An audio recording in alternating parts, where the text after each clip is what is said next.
Do you need to be an adrenaline junkie in order to live a high flow lifestyle? This is a question that has been at the center of a lot of demystifying flow states, and it's also something that I've thought about a lot for myself.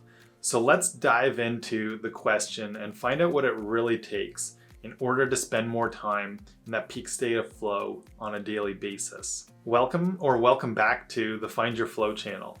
This is where we like to talk about peak performance and what it takes to spend more time in that state of flow. Flow states are often described as an effortless state of consciousness. It's where action and awareness merge and we perform at our very best. One of the interesting things about flow is that we don't often feel happy in the moment when we're in the flow state because we are so dialed into the present moment to perform at that skill level based on whatever the challenge is.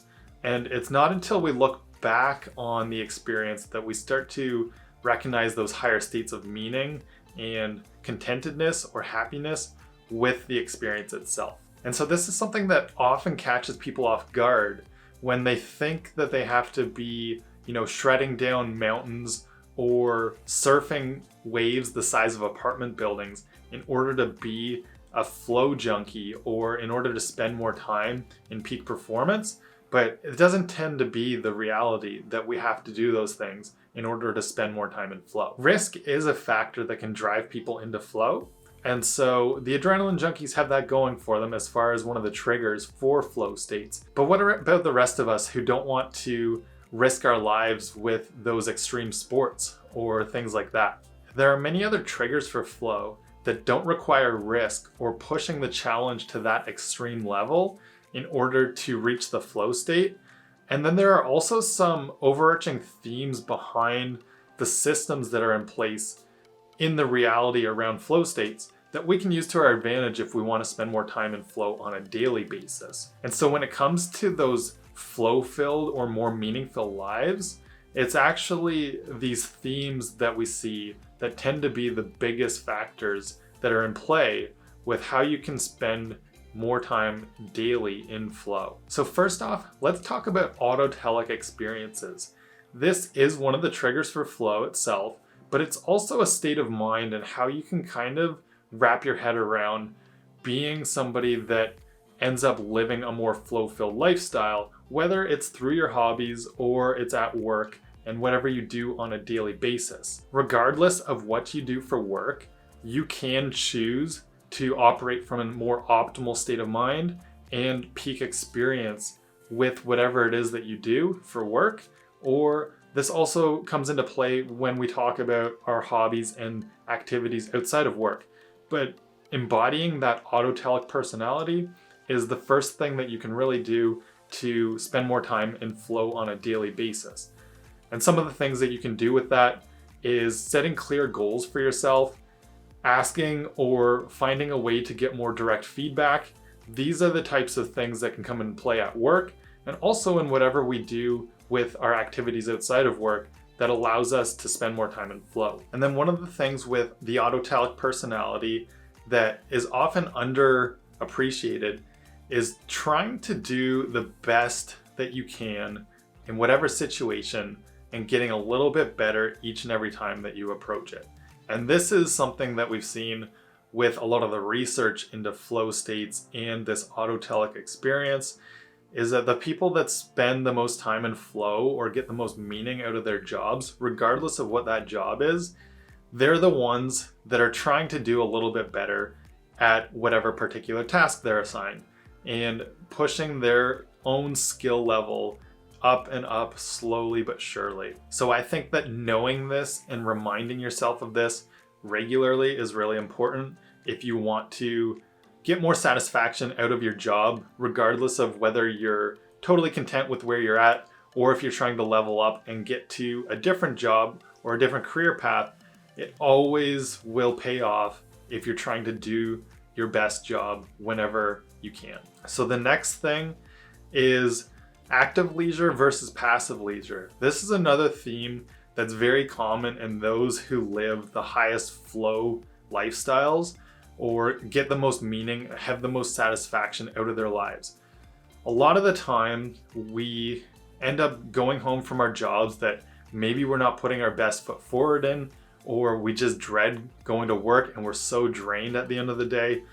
We often fall into these more passive leisures when we get home. You know, things like watching TV is the perfect example. TV tends to be something that does not get people into flow very often at all.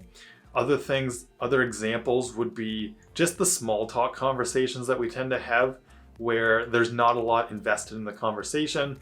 We often get a lot of joy out of spending time with our friends and family in this way, but it isn't something that's very flow filled. It can be something that's important for balance, but it's not the same as that higher level meaning that we get out of more flowy conversations. And then also reading tends to be a passive leisure activity too, because we don't often try to understand on a deeper level. Most people are pretty lazy when it comes to reading in terms of just passively reading something without trying to understand the deeper meaning behind it or really engaging with what they're learning. And so it turns out that there's this activation energy that we need to overcome in order to spend more time in our active leisure activities. So think about whatever it is that you really enjoy doing, and it doesn't even matter exactly what it is.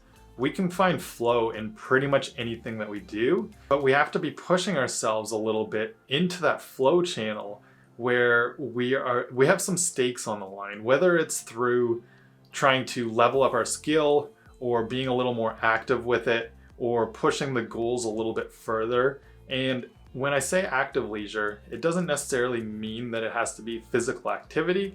It's just that there's that activation energy behind actually getting into flow with it. And so a good example would be with like videography or photography. You can go out and snap some photos or take your phone out and just shoot pictures of whatever.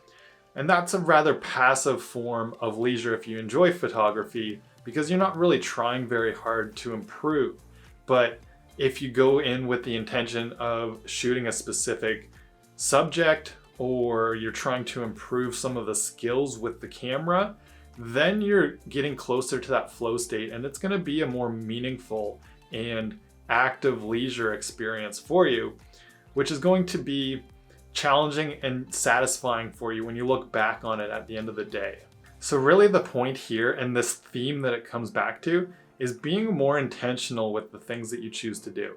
And something that's also important to point out here is that when we have this intention, and also because flow is a very neurochemically expensive state, and that's why it feels really great, especially after the fact, and that's why we get so dialed in and focused on things.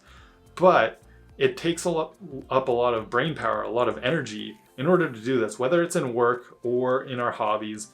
We need to be able to recharge ourselves in order to keep going. Otherwise, we tend to crash and burn. And that's one of like the dark sides of flow, is that especially in action and adventure sports, it can't be sustainable at a really high level for too long without crashing and burning. And so that's why concepts like the hedonic calendaring are really important when it comes to flow states, as well as getting the highest level of meaning on a sustainable basis through our lives. And hedonic calendaring is something that was talked about by Jamie Wheel and Stephen Kotler in their book Stealing Fire, and it's talked about elsewhere. There's also a video on this channel with more details on hedonic calendaring if you want to go into it. But very quickly, I just wanted to say, you have to balance out those higher flow activities or your primary flow activities with things that are a little bit more restorative. And so that's where, like I said, with passive leisure and conversation, it's okay to have some of that small talk conversation in place, because it's going to help you to relax and recharge rather than always pushing really hard, say with downhill mountain biking or something like that. So recovery is really important, and being able to recharge, replenish your batteries so that you can avoid burnout is a key to the long-term sustainability of flow states and your lifestyle. And so make sure that you've got an understanding of your own ebb and flow of energy, whether it's throughout the weeks or throughout the months, the calendar cycle, so that you know when you need to back off and recharge a little bit more, because the flow state does come with that recovery phase as part of the flow cycle. So it's important to know that. You can learn more about hedonic calendaring in that other video that I mentioned that you can check out on this channel. And there's also a whole playlist of videos dedicated to flow states and learning more about the science of flow and peak performance.